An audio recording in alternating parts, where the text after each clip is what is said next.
What's going on, everybody? Scott Hogan coming at you, and today we're going to try to do maybe the impossible, maybe not. Hopefully it's not the impossible, but today we've had a lot of questions come in. The most asked question I get via email, Facebook messages, Instagram messages, comments on the channel is basically, how can I make sure that this is going to be worth the investment? And more specifically, can you convince my spouse that this is a good investment in a golf simulator? So that is our goal with today's video. We're going to try to give you basically everything that you can do with a setup like a SkyTrack, Mevo Plus. Obviously, I use Mevo Plus. That's my preferred method, but this isn't just specific to those simulators. It's for anybody that wants to get a setup. I want to go over everything that you can do with it, kind of talk about the setups and all that, and then go from there. So without further ado, let's try to tackle the impossible here.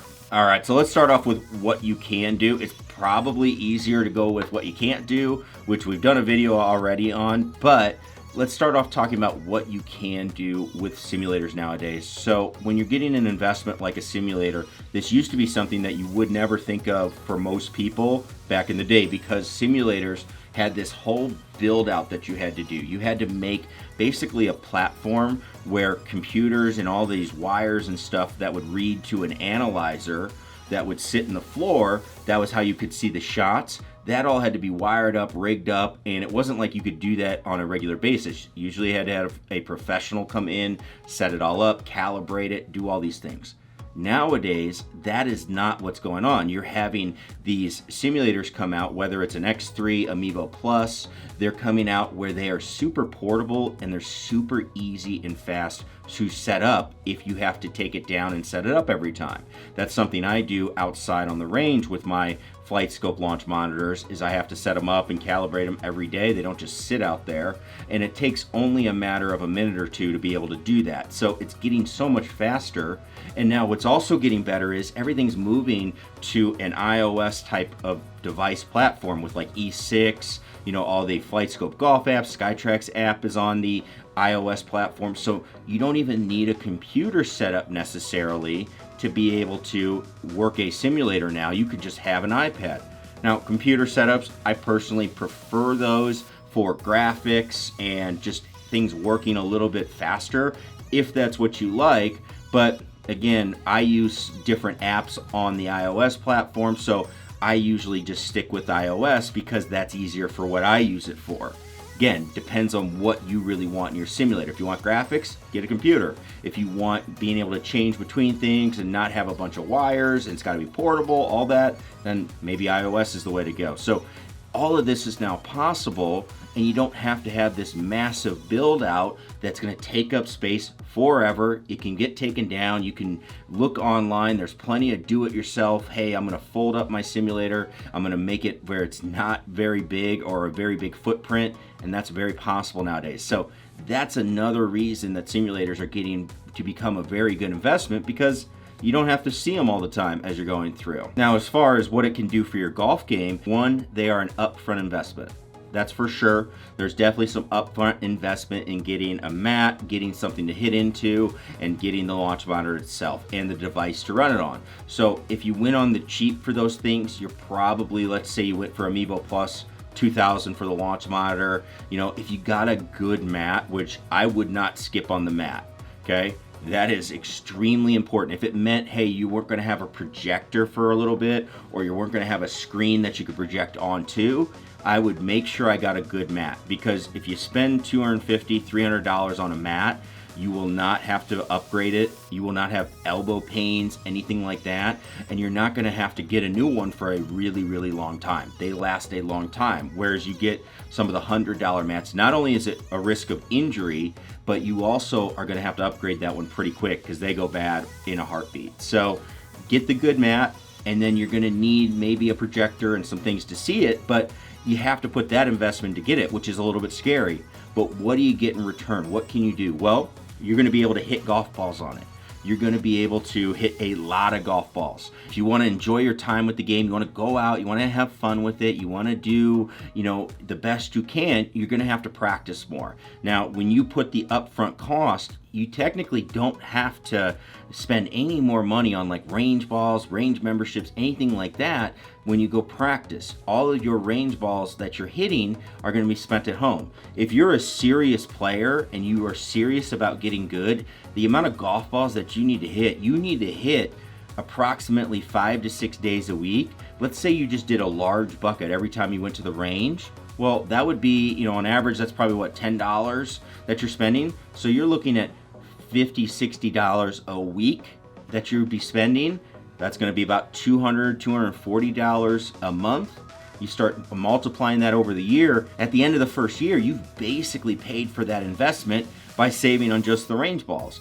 Also, you can play more golf at home, which I think is very, very doable. You're seeing more and more professionals practice at home and play at home because the simulator experience is so real. Then you can go ahead and just go out and play golf when it's your time, and you can have, again, more fun, shoot lower scores, and you know what? Hey, you might get better just by practicing more and not start thinking you need new clubs every time, it's a new driver every week, all of that. So you might save money in the long run spending it on less equipment because you're going to learn how to hit your equipment with all this practice time you're getting. So there you go. That could be something that could be a trade-off as far as costs and things like that. Now, as far as, all right, you know, hey, you're going to put this simulator in your house, but is it really something that's going to help you play better and work on your game? As far as what can you do in that area on a simulator nowadays, you can pretty much do everything except for 3 things, and I'll go over those here at the end of this section. But we're going to be talking about, you can hit balls, every time you hit a shot, get a yardage. Get your numbers that we're looking at. You're going to have a environment that is consistent. You're going to be able to hit shots and see, hey, am I doing everything the same as I was yesterday? I'm not hitting off different grass. Maybe the range is set on a little angle. I got a little below my feet lie. I mean, all of those things are very real when you go to ranges. Even some of the best ranges that we have around our area, I mean, it's not always perfect conditions that you're hitting off of. But when you have this setup, you do have that. So you get all of this information. You're going to be comparing apples to apples from day to day when you're going between your data. I mean, you're just going to be getting better a lot faster. So it really does help your game out from that standpoint. I think this is why you see so many places in warm climates, they're hitting off of indoor bays most of the time.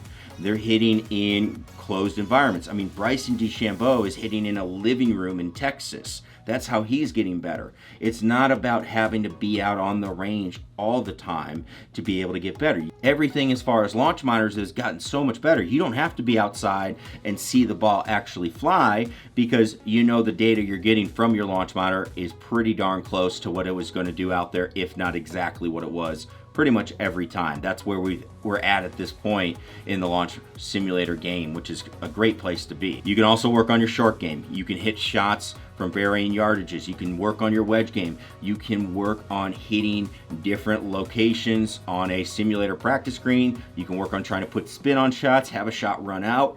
All of these things work. And the best part is you can actually do a little bit of experimenting, whether it's on the range or on the short game area. You're not afraid to take like half a bucket of balls where you spent $10 on that bucket and try some things out, which I think most players need to spend more time doing anyway, is just experimenting a little bit with their swing. What can they pull off and what does that make the ball do? And again, when you are already invested in the golf balls that you're hitting, you've already paid for it essentially, you now can spend more time figuring things out, trying things out. You're not worried about wasting the golf balls that you've just paid for right in front of you, because you know what? You already paid for it. The more you hit, the more you try things out, it's only going to make your cost per shot go down. Really easy way to go about it. So love being able to move around, do different environments, and go from there. And lastly, honestly, you're going to spend less time practicing and doing some of the things that you have to do when you're going to practice at a golf course. You know, no travel time to the course. You know, if you have to hit some shots and then let's say you got to go help out with something in the home, you got to go do that. Just step away, go do it. Hey, come back over and hit some shots. Some of those logistical things get so much easier. That kind of falls into the you're going to practice more category because it's so easy to go and just hit some shots. but it's also going to make you more available. You're not going to be gone where you might not be reachable and coming back. If you want to go play 9 holes, you can play in 20 minutes. Hey, I'm going to just be doing that, and then come on back. You can play 18 holes in like 40 minutes if you're solo. It's really, really convenient from that standpoint where, you know, you're able to be out there on the course. The other thing is you can play at any time. You don't have to be in the morning on a Saturday, Sunday. You can play at night, maybe after everybody gone to bed, you go and play. If you have that setup that works for that, you can go and do that. You know, really just a lot of convenience factor to fit in time to golf and enjoy golf as you're going through. Now we look at what can't you do with a simulator. There's really only a couple of things, and they're really just going to come down to you don't really get to practice hitting out of different grasses as much as you can, you know, simulate some of that stuff with some fake turfs and all that. You know, you're really not getting a good read for different grass, seeing different lies. Maybe you're on an uphill or a downhill. You're really not getting that. And that's something that's important to remember when you go to the golf course, is you have to adjust for those situations. So yes, that's an important thing that we want to remember as we're going through and playing golf, is that we might not have practiced those things. The other thing that I think is when you're out practicing on the golf course or on the range, you know, sometimes you don't have a feel for everything around you. You know, if you're practicing with like environment settings on, let's say, you know, flight scope, you have your wind turned up and you got, you know, 10 mile an hour downwind, I'm seeing how far the ball goes, or into the wind, how far the ball goes. That's all good, but that doesn't substitute for when you're actually out there on the golf course hitting in the wind, like what that feels like, how that pushes your body around. So you got to keep that in mind as you're going out. And then the last thing is just seeing the general flight and shape of your shot, taking that from the simulator screen out to the golf course. That can be a little bit of a challenge as well. So those are really the only things I can think of that maybe are a little bit of a disadvantage that you run into, is just kind of some of those physical things of actually being there. But what's nice is when you have the ability to practice everything else while you're at home, that just means when you are going to the course, you only have to practice those couple of things. You're only thinking about those couple of things because you've nailed everything else while you're at home in your setup. So there we go. Not sure how I did on that, but that's kind of everything we need to talk about with simulators and getting one and having them work in your house. Again, if you're trying to justify it to somebody else, hopefully this helps you with some of those things. These are things I've had to think about as I've going through my setups as somebody that has setups here, and I used to go rent space at a golf course. Now I don't have to do that. Those are some of the things that I have found after years and years of working and playing on these simulators. So hopefully this helps you out. Hopefully this helps you make that investment, get over that hurdle, convincing whoever you need to convince, yourself, your spouse, whoever, that this is what you need to do and be able to have some fun and make it a great investment. So if you have any questions, leave them in the comments down below. As always, thanks everybody for watching. Click that subscribe button if you're not a subscriber already. And if you like the video, give it a thumbs up. That always does help. And if you're gonna get a simulator, you know what? And if this video helped you, we really would appreciate it if you use the link down in the description below. That does really help us out, and just let the companies know basically that this video helped you in making your decisions. So thanks everybody for watching.